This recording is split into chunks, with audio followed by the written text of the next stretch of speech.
don't, then we can work to remove them from office.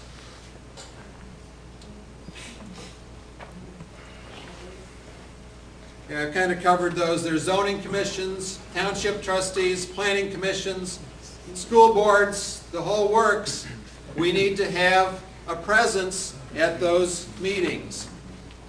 I want to put in a plug for Central Committee also. Greg Sasse, why don't you stand up, Greg? So now I get to show my shirt. That's why He's just using me. Greg is involved with our Tea Party in coordinating, getting people on the Central Committee. And so we have a number of new folks here tonight. If you've not been, if you don't know about Central Committee, but you're interested in serving, touch base with Greg tonight, and he can let you know what's involved with that. There's a Central Committee in both the Republican and the Democratic parties. Most of you are probably aiming at the Republican Central Committee, but you could go the other way too if you're a registered Democrat. So see me at the end if you're interested. It has to be done quickly. Yeah, it has to be done very quickly because you don't have a petition that you need to sign, but you have or get people to sign, but you need a declaration of candidacy, which you have to file by December 7th at 4 or 5 o'clock in the afternoon at the Board of Elections. I forget whether it's 4 or 5. But you can do that, but you got to get moving on it. Some people don't have opposition. We have 3 people, 2 of whom I know are in the room right now, who are going to be appointed because they're running where there is no precinct committeeman. So anyone else interested, let me know. You may have to run against somebody, but you can do that. I ran. All I did is have a little thing I printed up saying I was Tea Party, never been elected before, and I beat someone who'd been there for about 30 years, so you can do it. Central Committee is important because that's where decisions are made about who gets endorsements from the party.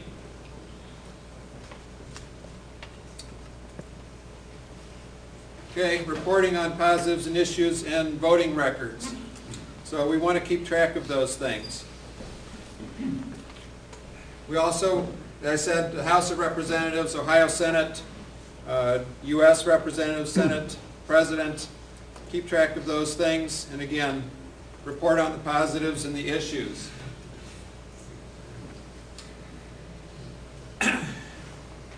So, those people who are keeping track of our elected officials, then, our new website is close to being ready to be issued, and we will have a place there to let you know when we need to make phone calls, when we need to write letters, when we need to visit elected officials.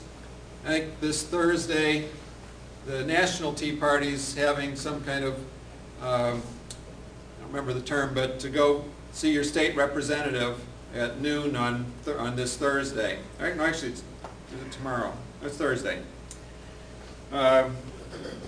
We haven't been organized well enough to jump right into that, but if you want to show up at La Tourette's office on noon on Thursday, actually you can go to the National Tea Party site and get information on it.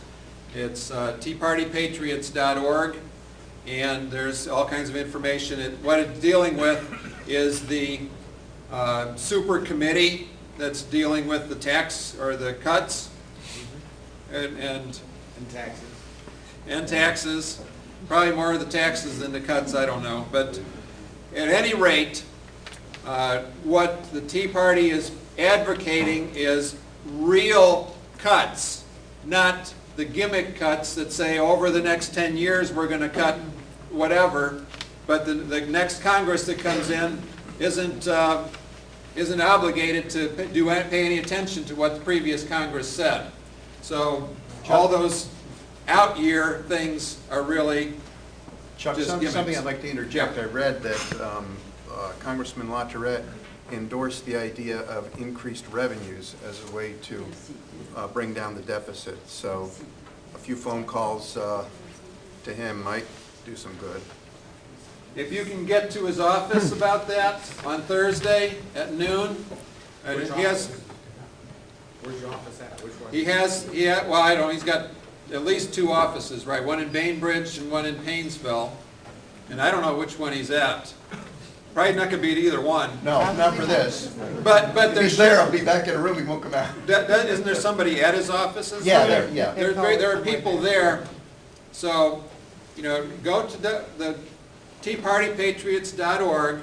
There's all kinds of information on those gimmick cuts, and tell them that we don't want the gimmick cuts. If you can't make it there, call his office and let him know that we want real cuts.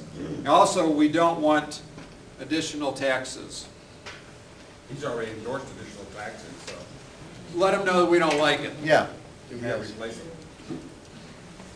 That would be a wonderful thing. That's what has to be done, you're not gonna change it. I'll just throw this in. The question was asked at our first meeting, how do I evaluate his record? And I dodged the question by saying that there was a website called Feet to the Fire, and they evaluate the voting records of our representatives as to whether they're conservative or not. And he got a rating of aimless. He didn't quite hit the conservative mark. So he kind of wanders back and forth. So the bottom line is, we need to let our elected officials know that we are watching. Now, And what? voting. Pardon me? And voting. In voting. Now, initially, they may not get too concerned about the fact that we're watching, because watching doesn't really impact them initially. But if it gets down to the voting and whether or not they get back in office, then it's a whole different ballgame.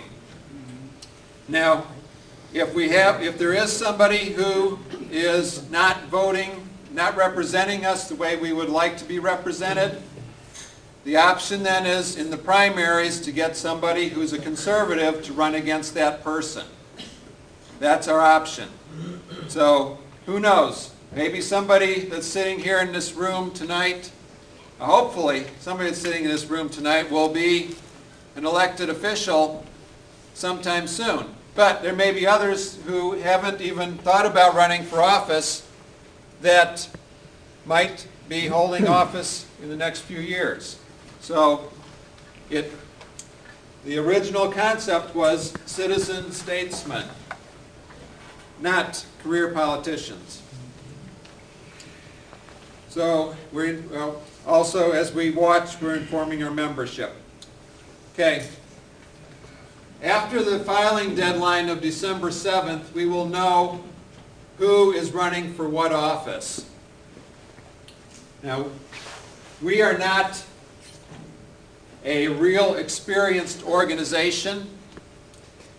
In many respects, what I've heard said is this is kind of like amateur hour.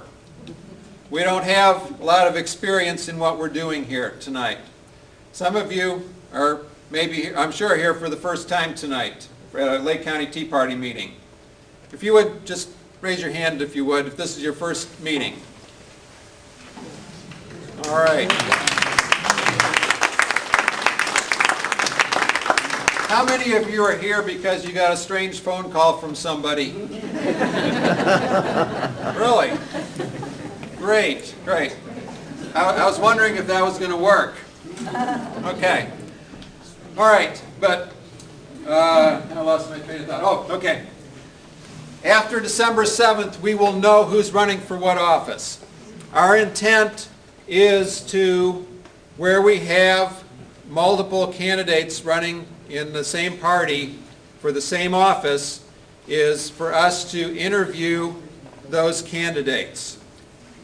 For us to get an idea of what those candidates stand for. Do they stand for the values that we represent? And if there is a candidate or multiple candidates or no candidates that meet our qualifications, then we would make our decisions as to whether or not to endorse a candidate. We might endorse one candidate. We might not endorse any candidate if there's nobody that meets our qualifications. We might endorse two. We might say, here, there are two candidates running for this office. They're both qualified. Either one would be fine. So Those are the